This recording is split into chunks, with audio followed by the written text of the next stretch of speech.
So friend, इस channel को मैंने ऑलमोस्ट कोई 3.5 ईयर्स पहले स्टार्ट किया था, और उसका आइडिया ये था कि जब मैं अपने दोस्तों से बात करता था, फ्रेंड सर्कल में बात करता था, फैमिली सर्कल के अंदर जो डिस्कशन होती थी, उसमें काफ़ी ज़्यादा एक्सपीरियंसेस मुझे सुनने को मिलते थे, और मेरे अपने भी एक्सपीरियंसेस होते थे। तो मैंने कहा कि इस तरह की चीज़ों को why not to document it, और specifically someone who is in GCC, मतलब जो दुबई में रह रहा हो, सऊदी में रह रहा हो, इन मुल्कों में जो रह रहा हो, उनके थोड़े से जो जो चैलेंजेस होते हैं वो डिफरेंट होते हैं।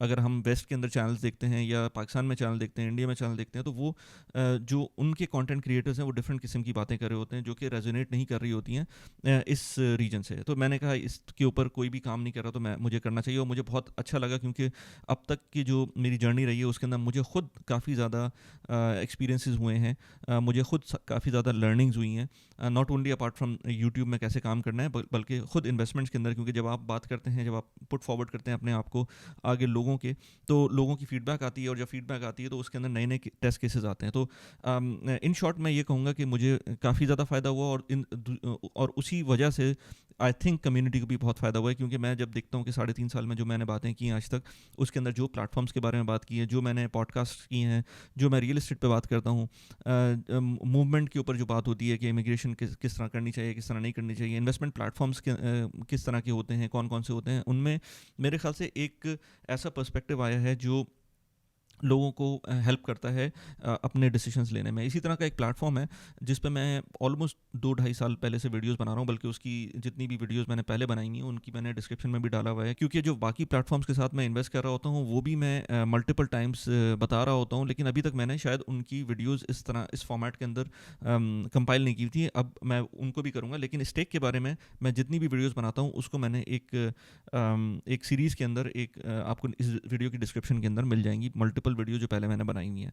उससे आपको एक आइडिया भी हो जाएगा किस तरह से इवॉल्व हुई है मेरी इन्वेस्टमेंट्स। अच्छा, स्टेक के अंदर एक बेसिकली अभी मैं इस वीडियो बनाने का मकसद ये था कि जो मैं एक आर्टिकल पढ़ रहा था फोर्ब्स मिडल ईस्ट का, जिसके अंदर उन्होंने बताया था कि स्टेक ने 14 मिलियन डॉलर्स का सीरीज़ ए विन किया है, अपनी जो फाइनेंसिंग है, फंडिंग है।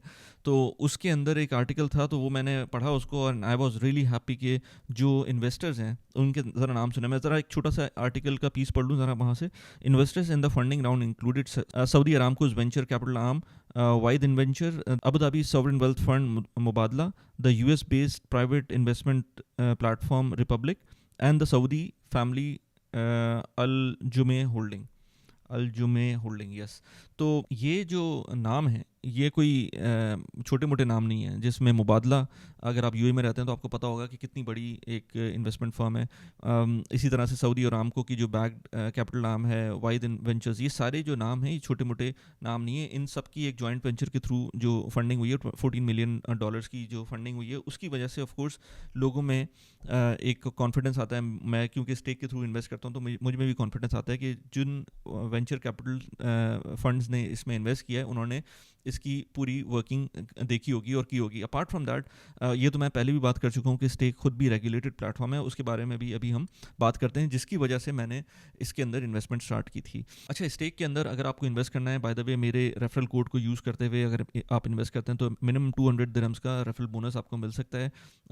लिंक मैंने डिस्क्रिप्शन में दिया हुआ है, आप उसको जाकर यूज़ करेंगे तो पहली इन्वेस्टमेंट के ऊपर आपको 200 दिरहम्स का रेफरल बोनस मिल जाएगा। अच्छा, अभी तक मैंने इसके अंदर कोई 45,000 दिरहम्स इन्वेस्ट किए हैं, और ये 45,000 दिरहम्स अगर देखा जाए तो ऑलमोस्ट मुझको मंथली जो मुझे रिटर्न मिल रहा है एवरेज आउट करके, वो ऑलमोस्ट 5% एनुअलाइज्ड रिटर्न पड़ रहा है।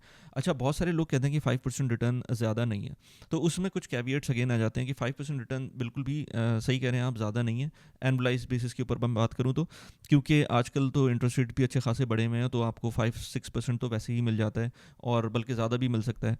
तो स्टॉक मार्केट में इससे ज़्यादा मिल जाता है, लेकिन आप अपने जो इन्वेस्टमेंट्स हैं उनको डाइवर्सिफाइड करते हैं, and then this is only rental income. इसके बाद जब भी कोई एग्जिट होगा, जो कि अभी रिसेंटली स्टेक ने एग्जिट किए हैं, उस एग्जिट के अंदर आप अज्यूम कर सकते हैं कि you will get some kind of appreciation, क्योंकि जितनी भी प्रॉपर्टीज़ मैंने एटलीस्ट इन्वेस्ट की थी वो आज से कोई 2 साल पुरानी 1.5 years पुरानी प्राइसेस के ऊपर थी, और अब प्राइसेस बढ़ चुकी हैं। तो जब भी एग्जिट होगा तो आपको एक प्रॉफिट मिलेगा।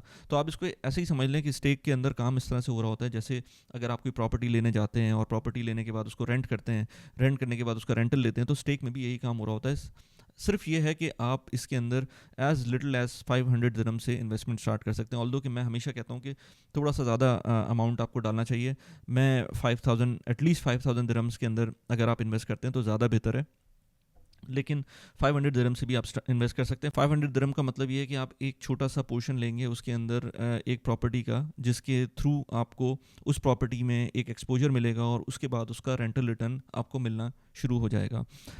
इसके अंदर मल्टीपल ऑफ कोर्स फीस होती हैं स्टेक की। आप कहेंगे कि आप 5% से ज़्यादा बना सकते हैं किसी भी रेंटल प्रॉपर्टी को लेकर। दुबई में इस वक्त हो सकता है 7% रिटर्न मिल जाए, लेकिन इसके अंदर स्टेक की भी कुछ फ़ीस होती हैं इसके अंदर, क्योंकि ये एक क्राउड फंडेड प्लेटफॉर्म है और रेगुलेटेड प्लेटफॉर्म है, जैसे मैंने पहले बोला। बल्कि मैं आपको बताता हूँ ये डुअल रेगुलेटेड हो गया अब, बिकॉज अब ये सऊदी मार्केट के अंदर भी एंटर हो गए हैं। तो सऊदी मार्केट की जो रेगुलेशन है वो अलग है और जो यूएई मार्केट की रेगुलेशन है वो अलग है।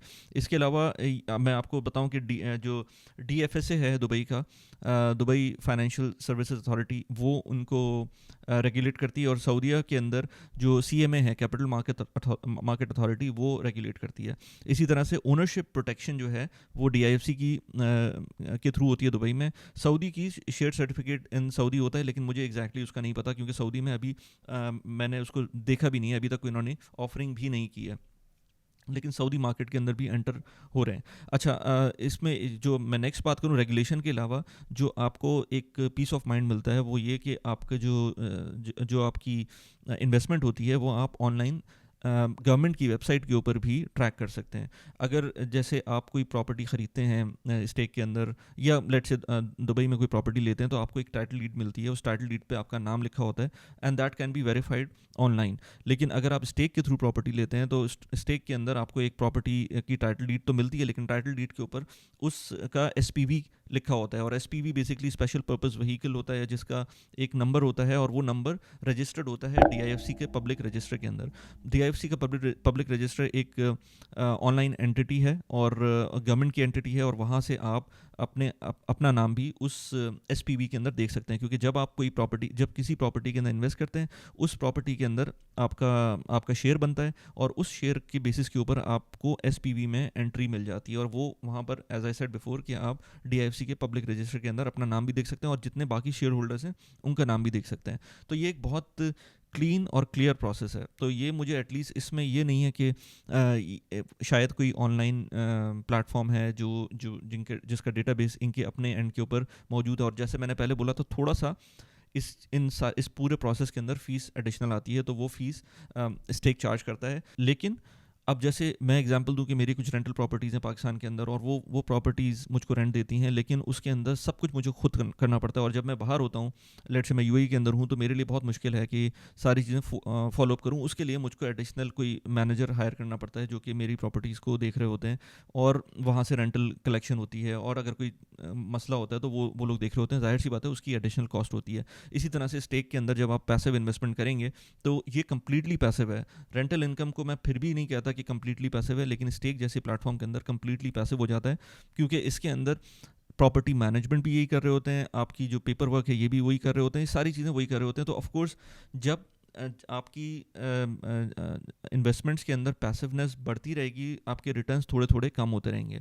लेकिन क्योंकि दुबई की मार्केट इतनी अभी जो रियल एस्टेट मार्केट है वो अच्छी रही है, तो जिस टाइम पर एग्जिट होगा प्रॉपर्टीज़ का, तो आई होप कि मुझको काफ़ी अच्छे रिटर्न्स मिलेंगे। तो अभी कह लें कि 5% रेंटल रिटर्न मिल रहा है, लेकिन जब आप इसको एग्जिट के टाइम पर एक्चुअल रिटर्न का जो पता चलेगा वो एग्जिट के टाइम पर पता चलेगा। इसके अंदर जो आपको एग्जिट के ऑप्शंस हैं, जब लोग कहते हैं कि बाय द वे इसके अंदर जब भी कोई इन्वेस्टमेंट करें, तो मैं कहता हूँ कि बहुत ऐसी अमाउंट से ना करें जो आपको अगले 5 साल के अंदर रिक्वायर्ड हो कि आपको फ़ौरन इसकी ज़रूरत पड़ सकती हो। मैं एटलीस्ट 5 ईयर्स का होराइज़न रखना चाहिए जब भी आप स्टेक जैसी इन्वेस्टमेंट में जा रहे हैं। इनफैक्ट किसी भी इन्वेस्टमेंट के अंदर जा रहे हैं, आपके पास अगर अपना होराइज़न कम है तो आप फिर बेहतर ये है कि अपनी जो इन्वेस्टमेंट स्ट्रैटेजी है उसको रिव्यू करें, क्योंकि 5 years इज़ समथिंग कि उसके अंदर मिनिमम जब मैं स्टॉक्स की बात करता हूँ तो मैं हमेशा 10 साल की बात करता हूँ, मैं प्रॉपर्टीज़ की बात करता हूँ तो उसके अंदर मिनिमम 5 years to 10 years की बात करता हूँ। तो स्टेक जैसे प्लेटफॉर्म के अंदर एटलीस्ट 5 years की आप इन्वेस्टमेंट स्ट्रैटेजी रखें, तब जाकर आपको रियल रिटर्न्स मिलेंगे, क्योंकि उसके अंदर आपकी जितनी भी फीस होगी वो कवर हो चुकी होगी। जब एग्जिट होगी प्रॉपर्टी तो उसके अंदर आपको प्रॉबली जो प्रॉपर रिटर्न्स हैं वो मिल जाएंगे। इसके अलावा अगर आप एग्जिट करना चाहते हैं फॉर एनी रीज़न, आपके आपके पास कोई लिक्विडिटी का मसला आ गया है, तो इनकी एग्जिट विंडो हर 6 months के बाद खुलती हैं, क्योंकि ये जो प्लेटफॉर्म है ये स्टॉक्स की तरह डील नहीं करता कि हर वक्त आपकी विंडो ओपन रहे और आप उसको ट्रेड करते रहें अपने शेयर्स को। इसकी एग्जिट विंडो खुलती है, अभी लास्ट मई में खुली थी, अभी आई थिंक सितंबर में नेक्स्ट आएगी। तो हर 6 महीने के बाद इनकी एग्जिट विंडो आती है, और उसके अंदर अगर आप चाहते हैं कि अपनी इन्वेस्टमेंट से एग्जिट कर जाएं तो अपनी इन्वेस्टमेंट्स को पुट अप कर सकते हैं, भले कोई नो प्रॉफिट नो लॉस की बेसिस के ऊपर, या कुछ डिस्काउंट के ऊपर, या किसी प्रॉफिट के ऊपर। तो अभी रिसेंटली जो एग्जिट विंडो आई थी उसके अंदर मैंने देखा था कि लोगों ने काफ़ी उसके अंदर एटलीस्ट 5% 10% का एडिशन रखकर एग्जिट के लिए लगाई हुई थी अपनी प्रॉपर्टीज़। लेकिन आई वोंट रिकमेंड कि आप एग्जिट विंडो तक जाएं, क्योंकि आपको मेरे ख्याल से पूरा 5 साल का, 3 साल का, 4 साल का, जो भी इसका एक पूरा एक साइकिल होती है प्रॉपर्टी की, वो कंप्लीट करनी चाहिए ताकि आपकी फ़ीस वगैरह सब कॉम्पनसेट हो जाए। इसके अलावा स्टेक के थ्रू आप गोल्डन वीज़ा के लिए भी एलिजिबल हो सकते हैं। गोल्डन वीज़ा की नॉर्मली जो मैं मल्टीपल वीडियोस बनाते रहता हूँ गोल्डन वीज़ा के बारे में। दुबई का एक बहुत अच्छा इनिशिएटिव है, यूएई का एक अच्छा इनिशिएटिव है गोल्डन वीज़ा। उसके लिए अगर आपको उस वीडियो को देखना है तो यहाँ पर मैंने एक और रीसेंट जो वीडियो बनाई थी गोल्डन वीज़ा पे, वो आप जाके देख सकते हैं। लेकिन अगर एक प्रॉपर्टी की बेसिस के ऊपर आप गोल्डन वीज़ा लेंगे तो आपको जाहिर सी बात है उस पूरी प्रॉपर्टी के अंदर कॉन्सेंट्रेट होना पड़ेगा। लेकिन स्टेक के थ्रू आप मल्टीपल प्रॉपर्टीज़ ले सकते हैं, और मल्टीपल प्रॉपर्टीज़ के साथ आपको जब 2 मिलियन दिरहम्स का एक टारगेट अचीव हो जाएगा तो उसके थ्रू आप गोल्डन वीज़ा अप्लाई कर सकते हैं। तो आपके पास डाइवर्सिफिकेशन भी आएगी और आप उसके अंदर गोल्डन वीज़ा के लिए एलिजिबल भी हो जाएंगे। तो 2 मिलियन दिरहम्स की एक वैल्यू है जो कि गवर्नमेंट ने सेट की भी है, वो स्टेक के अंदर भी वैलिड रहती है। अच्छा, 200 प्रॉपर्टीज़ को मैनेज करता है स्टेक। तो इमेजिन इतना बड़ा पोर्टफोलियो है और उसके अंदर आपके पास इतनी बड़ी बिल्डिंग्स हैं, तो जो क्वांटम है काम का वो बढ़ जाता है। आप खुद इस तरह की प्रॉपर्टीज़ मैनेज नहीं कर सकते। अगर आप चाहते हैं कि मल्टीपल प्रॉपर्टीज़ के अंदर अपना ले लें तो उसके लिए आप सोचें कितनी बड़ी टीम चाहिए होगी।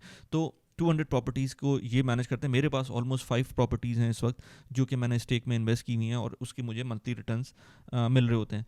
मैं जब भी बात करता हूँ लोगों से इन्वेस्टमेंट्स की, तो उसके अंदर मैं कहता हूँ कि अपना again as I said before time horizon ज़रूर नोट करें, क्योंकि वो बहुत इंपॉर्टेंट चीज़ें, चाहे वो स्टॉक्स के अंदर इन्वेस्ट कर रहा हूँ, एक्चुअल प्रॉपर्टीज़ के अंदर इन्वेस्ट कर रहा हूँ, क्राउड फंडेड प्रॉपर्टीज़ जैसे स्टेक है उसके अंदर इन्वेस्ट कर रहा हूँ, रीट्स के अंदर, रियल एस्टेट इन्वेस्टमेंट ट्रस्ट उसके अंदर कर रहे हो इन्वेस्ट, या फिर इवन बिजनेसेस के अंदर जब इन्वेस्ट करते हैं तब भी आपको अपना टाइम होराइजन पता होना चाहिए, अदरवाइज़ आप प्रॉब्लम में आएंगे। मैं इस तरह की वीडियोस बनाता रहता हूँ पर्सनल फाइनेंस के ऊपर, प्रोडक्टिविटी के ऊपर। आपको इस वीडियो से कुछ वैल्यू मिली हो तो प्लीज़ इस वीडियो को लाइक कर दें, चैनल को सब्सक्राइब कर दें। लास्ट में मैंने 2 प्लेटफॉर्म्स के बारे में रिसेंटली बात की थी जो कि स्टॉक से रिलेटेड थे, उनकी वीडियोज़ आपको एंड स्क्रीन के ऊपर नज़र आ रही होंगी, यूएई से रिलेटेड हैं।